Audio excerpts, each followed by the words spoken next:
कलयुग के कन्या आहो कलयुग के कन्या आहो कलयुग के कन्या देवारे पड़ल वही अपन जवनिया आहो कलयुग के कन्या देवारे पड़ल वही अपन जवनिया आहो कलयुग के कन्या आहो कलयुग के कन्या आहो कलयुग के कन्या आहो कलयुग के कन्या आहो कलयुग के कन्या देवरा परल वही अपन जवनिया आहो कलयुग के कन्या देवरा परल वही अपन जवनिया आहो कलयुग के कन्या बतियो ना पूछे अपने समझे महारानिया हो ननदी के काहे सवतिया हो ननदी के काहे सवतिया हो म्यूजिक बाय गणेश सावरिया।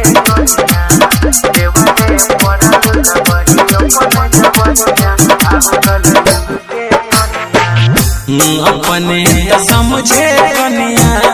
रानी महारानिया हो कलयुग के कन्या अपने तो बुझे कन्या रानी महारानिया हो कलयुग के कन्या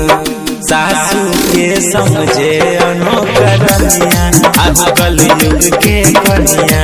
सासू के पूछे करनिया आहो कलयुग के कन्या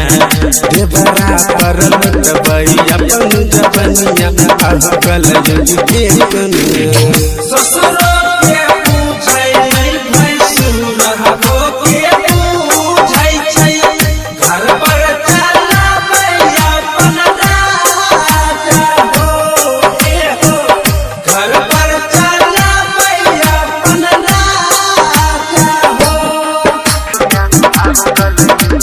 सावरिया रिकॉर्डिंग स्टूडियो हाजीपुर।